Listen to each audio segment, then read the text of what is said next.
Minister Becky Cele released the annual crime statistics just days before Women's Day this year, reporting that sexual offences in fact increased by 1.7%. Now, Cele says gender-based violence cannot be tackled by the police alone.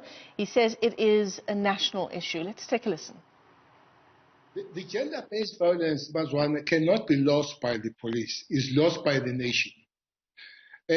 Because the police will do some work in arresting the perpetrators of gender-based violence. For now, we've got 4,728 people that are doing life sentence. Life, not just in prison. I'm not talking about those that are doing 20 years, 30 years, 60 years. I'm talking about the people that are doing life sentence. That's one. Secondly, June, for some reason, Mazwan, was a bad month from the 1st of June during the unbanning of alcohol, where almost 29 women were killed in the Republic of South Africa. Police, fortunately, arrested all those people. The people that were killed during that month were arrested. But the question of police losing the battle, it's a question of the nation. Look, I remember one lady that was killed in Dobsonville and thrown on the field. The brother said there were 4 attempts to that lady to be murdered before she died on the 5th attempt. Somebody knows, Bongiwe, that you are in danger, either as a friend, either as a family member, either as somebody around you. Those are the people that they should really ring the bell, because it doesn't help much to arrest the perpetrators after we have been killed, after we are gone. So we need to enhance the situation of preventing measures. Now, businessmen Manzini Zungu and Sandile Zungu are calling on men to take a stand against gender-based violence, and that's as part of the My Enough is Our Enough campaign. This campaign has partnered with sporting icons Makazole, Mapimpi and Siphiwe Tshabalala, who will be part of a virtual dialogue that will be held on Women's Day. For more on this campaign, we're joined now by the man behind it. He is CEO of Makina Mix, Manzini Zungu. I hope I'm pronouncing your business correctly there. Manzini, thanks very much for your time this morning on the AM Report. So tell us about My Enough is Our Enough campaign. Thank you for having me. Good morning to your viewers. My Enough is Enough campaign came about myself and my brother Sandile.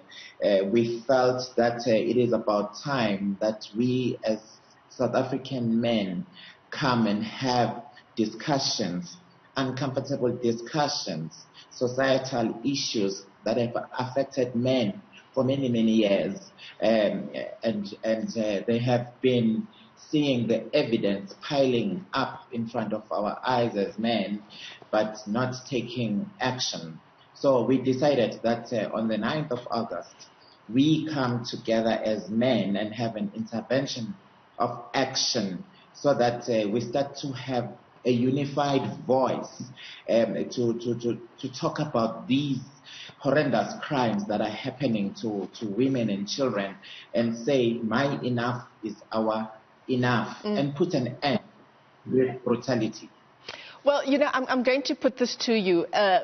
When we think about how government deals with Women's Day, there's a lot of criticism always that it is a talk shop, that there is not enough real being done on the ground in society, dealing with the issues that boys face, that young girls face, that the change is going to happen on the ground level, not in a talk shop. When I give you that criticism of a talk shop of a campaign, what is different about this campaign that seeks to do just that, to go beyond the talking? Yes, there are issues of the law that needs to be adhered to the letter. If you commit a crime, you must face the full might of the law. But there has been far and few interventions by men themselves. to come to say the problem is us. We need to stop this. We don't have a magic wand or a magic pill, but we want to start talking about these uncomfortable situations that happen in our societies, that we see in our communities, that we see in our families, in our homes, and that we see a sort of as well abuse in workplace and businesses. But we think that as men, if we come together and we take responsibility and we become men again, not just as a talk shop, but as a intervention of action. So Manzini, I want to ask you this. You know, you've said when you were explaining to us what the campaign is about, that it wants to address some of the issues that are unique to men. Take us through some of those issues. What are some of the big topics when we look to doing real practical things on the ground in addressing gender-based violence? What are some of those issues that will come up in this campaign? Yes, we have different men that come from different industries on that day. But what is important for us is not to talk about this only on the 9th, the historic day in our calendar, whereby we honor women of this country who took leadership and have always taken leadership. But we think it is about time as South African men to stand side by side with them and act in the areas of our responsibility. As a businessman, the business that I lead, not just I become a responsible leader, but we become an organization that makes sure that women have equal opportunities as men. There is not a boardroom disadvantage, and we don't put any ceiling of any kind to women rising into leadership. We start in those areas of our responsibility. We go to areas of our responsibility in our communities, community leaders, that women, not that they are empowered by men. Women are already empowered, but they are allowed to exercise and be equal to men. So we start by ending this patriarchal culture that exists, whether it's in business or even in areas of our religion. So it's going to be a journey. It must be something that we live by and we do on a daily basis as South African men. So if I understand you correctly, these are leaders in their fields who can do the kind of practical changes, effect the kind of practical changes in the boardrooms, in the communities where they live. But I want to ask you this question. This is a men's-only campaign, but when it comes to getting direction on what you need to do on this Women's Day, are you getting a feminist advice in terms of what those big issues are? Because surely it cannot be the men who determine what the big issues are that need to be addressed.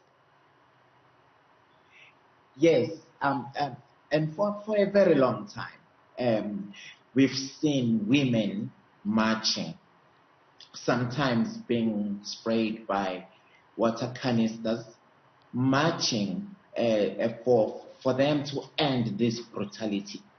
Yes, of course, we take the views from all sectors of our economy, more importantly, the women themselves.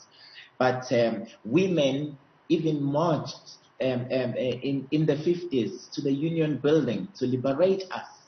And we've been most of the time standing on the sideways, being passive. We are saying now is the time to make sure that we not only support them, but we act that the gender-based violence starts to end in our country. Because as the president of the country has put it before, that it is a second pandemic. We have to end it, and we believe that by starting to talk about and acting on this, we will seek to achieve what we intend to do to end the gender-based violence. Manzini, Zungu, thanks very much for your time this morning on the AM report. Of course, it is the month of August. As we build up to our Women's Day coverage, we're going to see a number of these campaigns commemorating Women's Day, that march of 20,000 women in 1956, the women who marched to the union buildings against the past laws of the apartheid government. Always the big question to ask is whether these campaigns pay only lip service. We need to take a closer look at the real change they are effecting on the ground.